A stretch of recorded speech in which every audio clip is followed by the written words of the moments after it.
Welcome to episode 9 of Pillow Talk. And welcome back to my bed and my lingerie choice for today.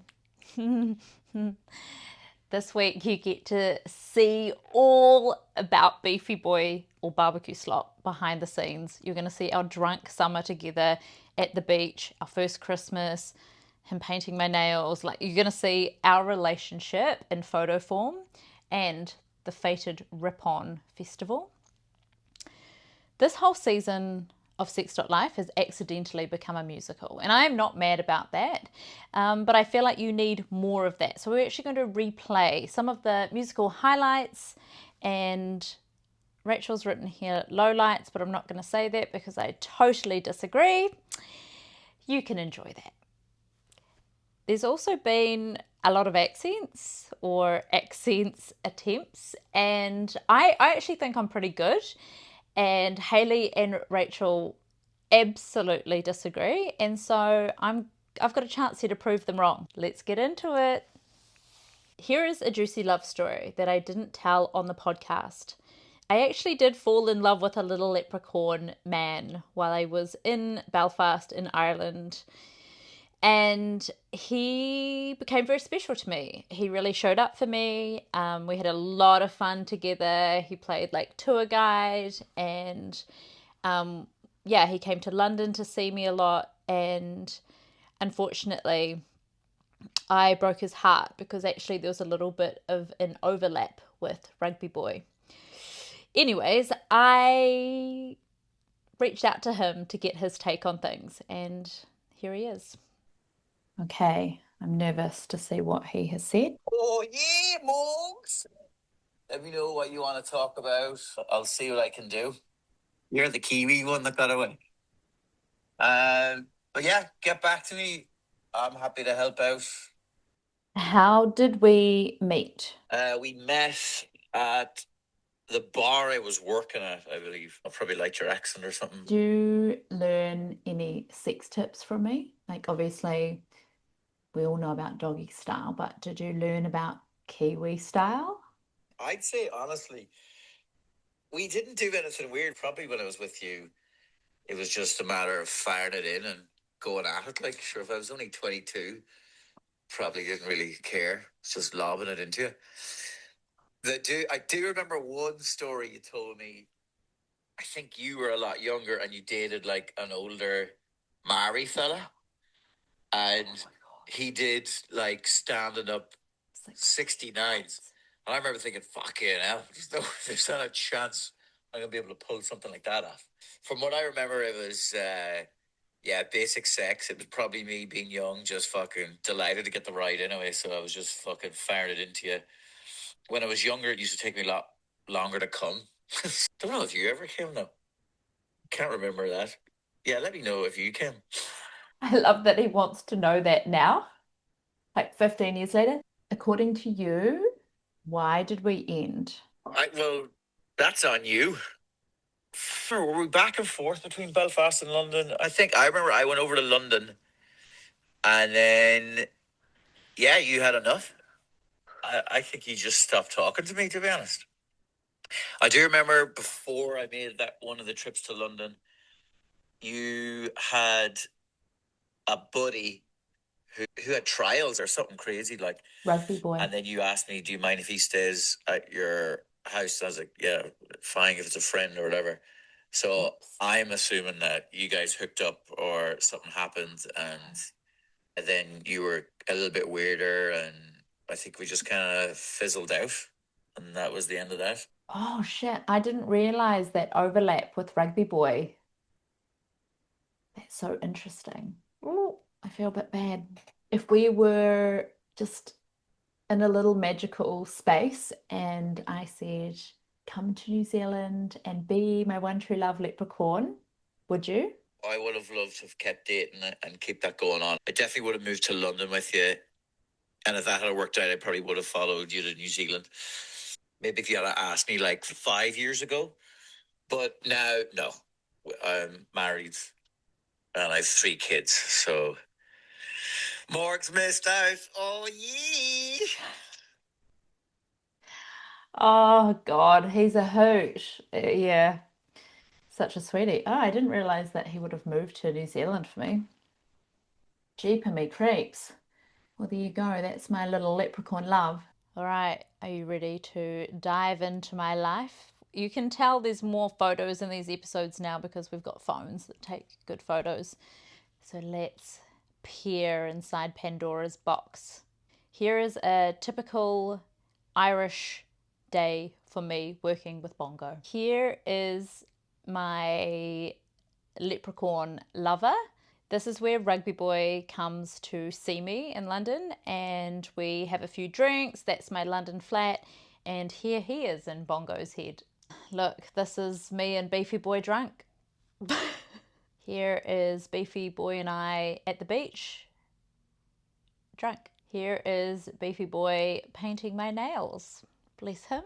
This was the first Christmas with me and Beefy, and we're drinking eggnog. I introduced him to that after my London life. This, you wouldn't believe it, was the time when we were really drunk and getting real kinky, and I was taking a photo for the girls group chat.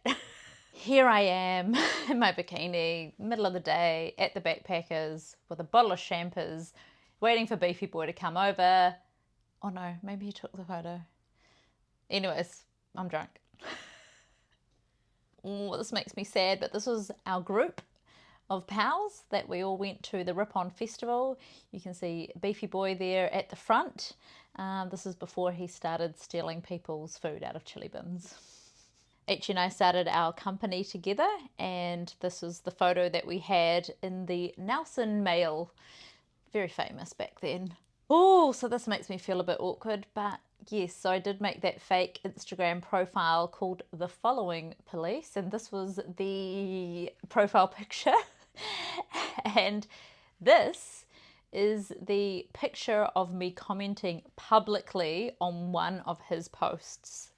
My 30th birthday felt really momentous, and so H and I decided to set up a video invite, and he had seen this idea, which is where a girl sits in like a ball dress and holds a bottle of champers, and it's got the cork in it, and the person behind hits a golf ball and it hits the cork out of the bottle.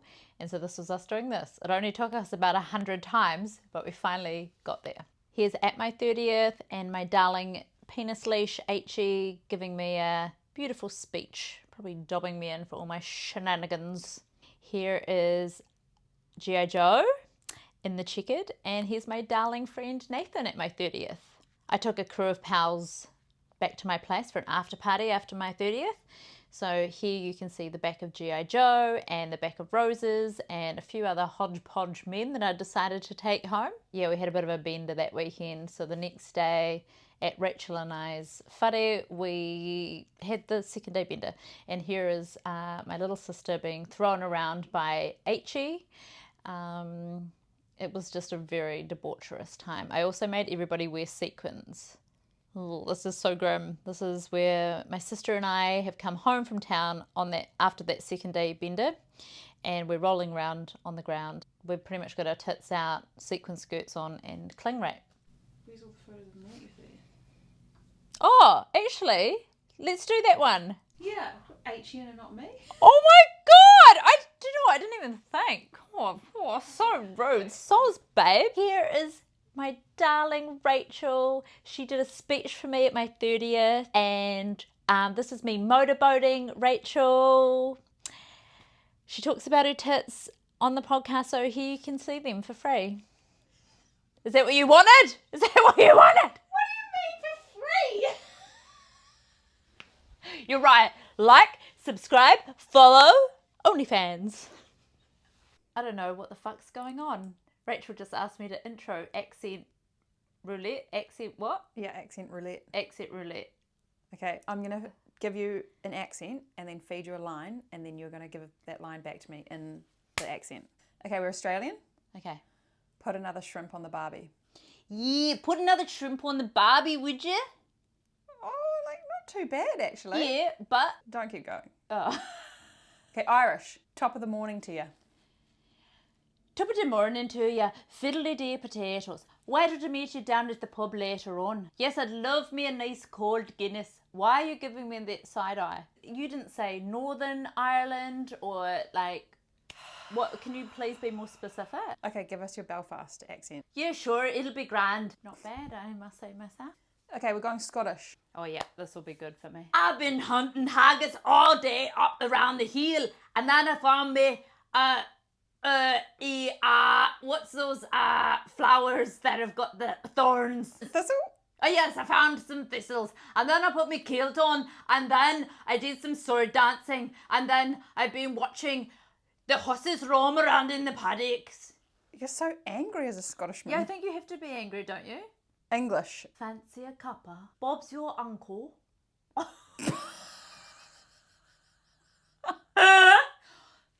Bob's your uncle. Oi, Bob's your uncle. Is Bob your uncle? Oh, God, help me. Oh, no. What? German. This is not efficient. Herman, the German, this is not efficient. 999! Freudleiden, Freisenhausen, Frau! Don't make me get mad. First the Scots, then the Germans. Why are my toes poking out? They've gotten free. Are they on camera? Yes. They're like the dolphins trying to escape the bottom trawling. So you would insert your little vegan bloody rant in here. Dutch. I'm from Amsterdam and everything is legal. I was kind of Scottish. I'm from Amsterdam and everything is legal. I don't know. French. Morgan. Oh, give me that French stick and I will show you where to dip it for the cheese onion dip. It's suggesting Chinese, but I'm actually banning that. No, I can do Chinese. No. Why? No. That's racist in itself. You let me do all the other accents. I just know where this is going to go. No, you don't. Okay, this section is now closed. Bye. Here is an absolute treat for your ears, a mashup of all our songs from the podcast. Your babes in land reminds me of that night. God let me down into your soul. Oranges, oranges, who will buy my orange?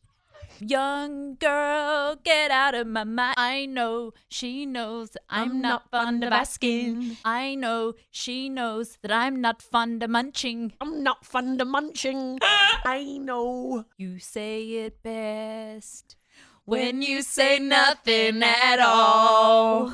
You say it best. I can't take my eyes off of you. Loving you is easy 'cause you're beautiful. Making love to you is all. Don't leave me hanging. I don't remember the rest of the words. La la la la la. La la la la la. La la la la la la la la la. Do do do do. Sex.Life. A bit of everything. Happy birthday The to fucking singing again. Happy birthday to me. Cruising on the Inter-Islander. Stop right now. Thank you very much. I need somebody with a human touch. Hey you, if you're not 18, you gotta have to leave and leave it for the adults. Ba-da-ba-ba. Ba-da-ba-ba. This is not appropriate for children. It's explicit and I gotta kick it and I wanna whip it. I take you to the candy shop. Whoa. I let you lick my lollipop. lollipop. I think this. I no longer wanna be with you. You drank too much in front of my friends. What? You embarrass me in one cup. It's quite good. You stole some food from chili tins. Slapped your coming in. sausage slop on the floor. And I don't want you anymore. You used to be my beefy boy. Stretching out my legs. It was bad behavior from Beefy Boy. Bad behavior from Beefy Boy. Here is this week's interview with Kez, and found myself discussing anal with Kez. Who knew?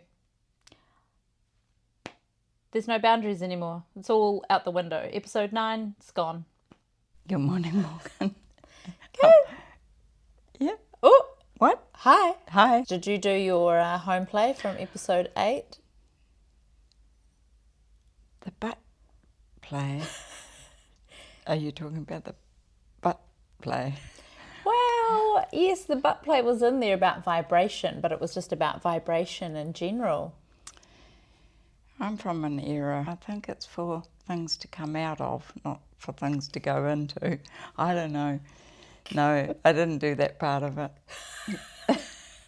No. Okay. Okay. Yeah, Yeah. fair enough. That's a boundary of Yeah, yours. yeah. Absolutely fine. Mind you, I'm getting better funeral stories. I mean, you never say never, eh? Like, you just don't know. Oh, I feel myself retracting, so maybe not. What, retracting in your anus? Yeah.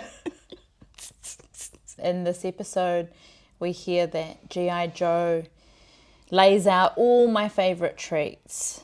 I get stuck in the dick sand again with him. Do you think I should have done that, or should I have done something different? I'm sure everybody knows about breakup sex, you know.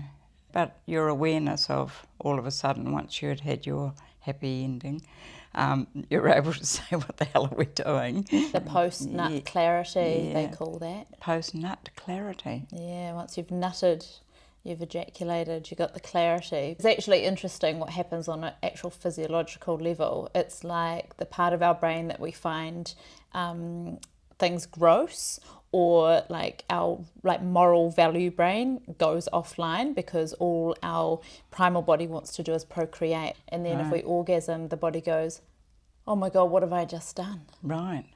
And there might be poos everywhere, and at that time you didn't care. And then after the orgasm, you're like, oh my God, this is disgusting. Oh my goodness. Okay. I know the body's desire to procreate, but munching's not going to do it, is it? You better get the real thing going on. All this munching. Oh, you reckon I need more P in the V? Yeah, more P in the V. I think that could be a new goal for you. All right, Yeah, Kez, thank you for yeah. that little jog on there. Okay. Yeah. I want grandbabies. I know. There's a familiar face in my bed in London. What do you think about me letting Rugby Boy back into my bed? You know, it's like you've got a boy bank. You've got all these. A boy bank? That's way better than a wank bank. You never have done a clear cut-off with boys unless they've been really badasses, you know. So you have a boy bank, and there as a boy has turned up in London. I wasn't at all surprised. Why do you think it is that I don't just like cut ties or have clear endings of like that's completely done with men? I think it's something not just with men. You don't burn bridges. I think the people that come into your life, if they're important, they stay important. So I think that's a nice trait of yours. Oh, that's actually a nice spin. I was worried that maybe there was a reason for like keeping them around in a way that was a bit unhealthy. You left Nelson, moved to Auckland. I started seeing Beefy Boy. So you didn't really have your eyes over that relationship. We did go to Auntie Anne's for Christmas one year, and he got very drunk. Well, we probably both got really drunk, but he like broke a chair, like because he's so beefy, fell on the floor. He ate all of the special dishes that were just for the celiac at the table. Oh my goodness. he was just an absolute menace. Oh, that wouldn't have gone down well with your auntie. No. And then we hear that he also didn't have very good etiquette at my friend's holiday home. No.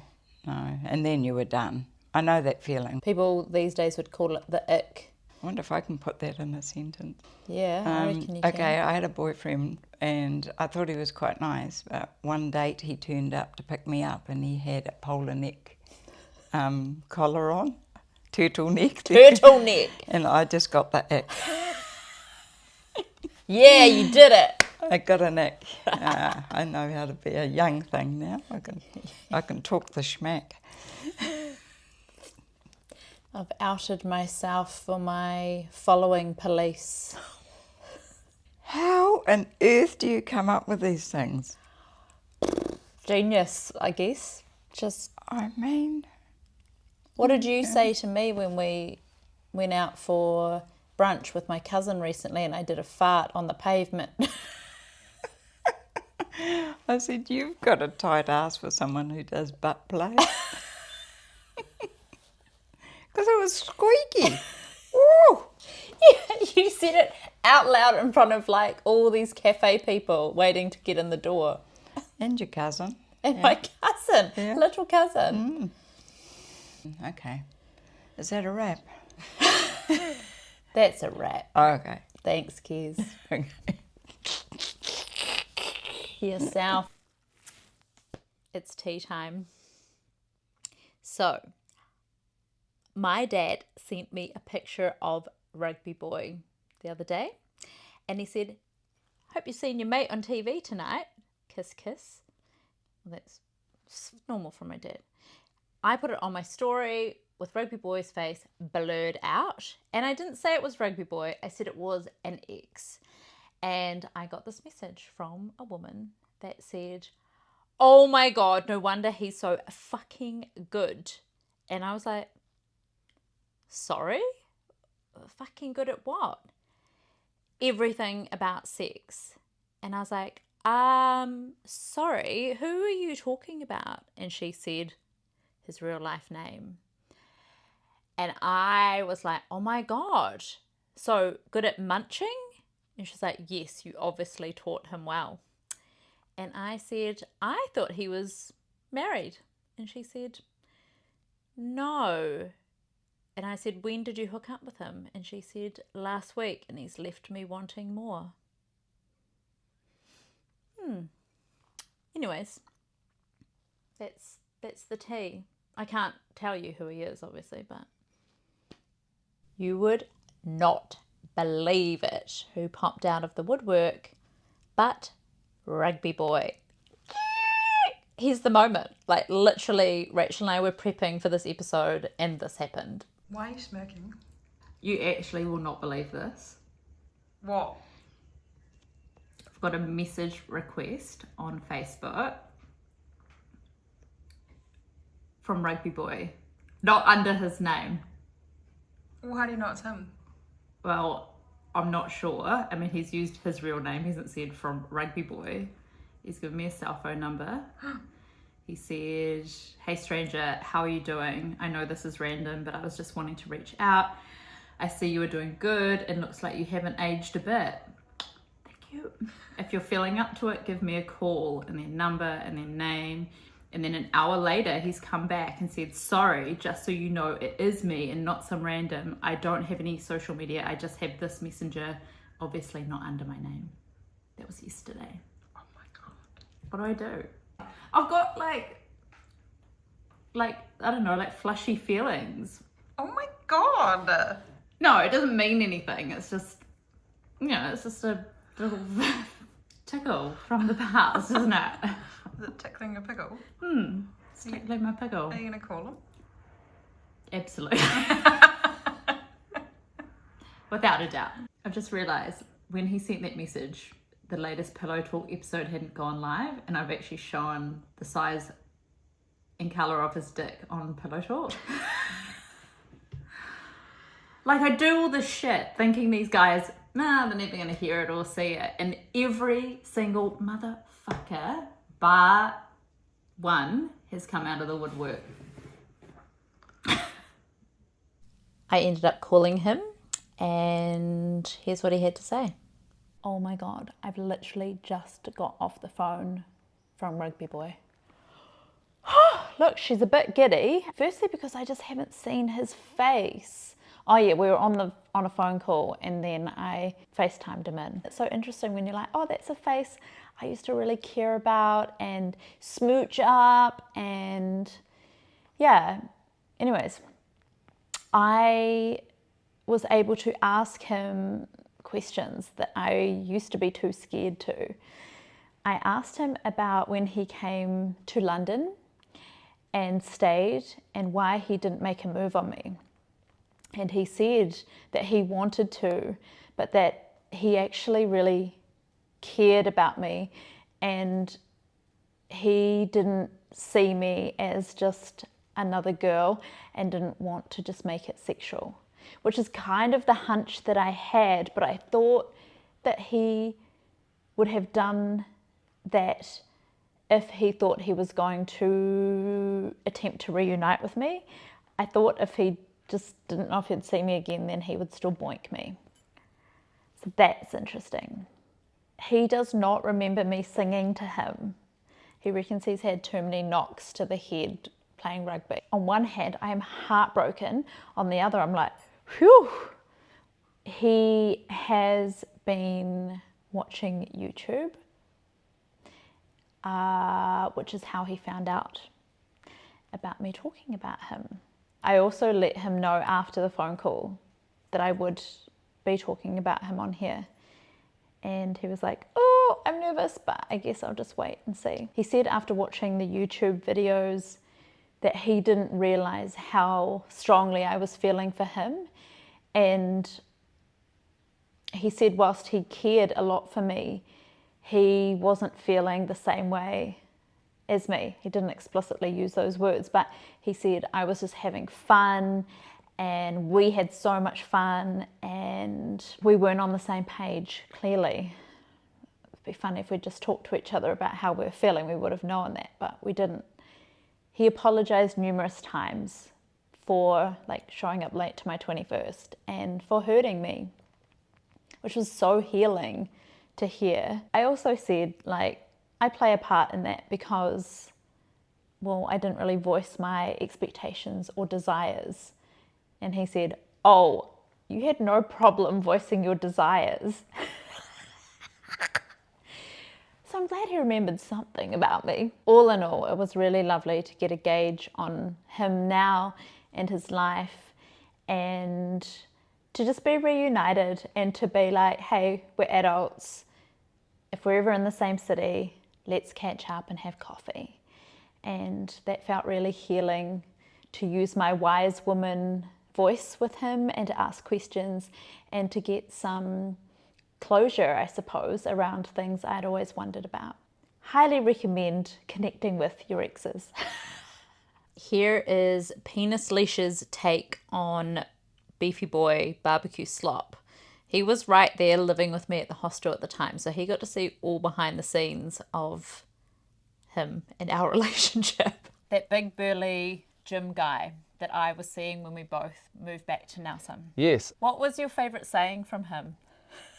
The best years in the morning, hey Morgs, or something along those lines. And I'm like, all right, mate. You were like, I'm not buying I don't know whether he was trying to impress you with I think so. if he was trying to be spiritual. But it just didn't feel like him. If I ever am out in the morning at an early hour, I'll always see Morgs a video like, hey Morgs, the best year is always in the morning, or something along those lines. When I broke up with him, it was quite sudden. Yes. And he was quite heartbroken. Do you remember how he was with the breakup? I saw big burly gym guy, if that's what we're calling him, walking down the path, and I looked and I was like, oh shit, here he comes. So I wanted to turn around and be like, hey bro, sorry to hear. He opened the door and he had a blanket or some sort of was it a ladybug cushion or something? It was exactly that, ladybug cushion. Yeah, and he kind of threw it on the counter. But because it was such a delicate piece of kit, he didn't have a pile of books and he didn't bang it down for dramatic effect and then storm off. He just kind of slammed it, but it was poof. And I was like, oh, oh. He almost like froze because that wasn't actually that dramatic. He didn't say a goddamn word, and then he turned around and took off. Glad I wasn't home. No, shit, mate. Thank you for being here, joining me in bed for another week of Pillow Talk. Next week, we get to meet producer Rachel on a never before seen intimate level. What? You heard. What do you mean? I think it's time that you got in front of this camera and answered some goddamn questions. Oh my God. Just do it. Just, I'm the boss. I'm the captain now. I'm the captain now. And you're also going to hear a poem from a guy that you're going to meet on the podcast next week. And this guy claims loud and proud in the world that I gave him the best head of his life. Sorry about it. See you next week.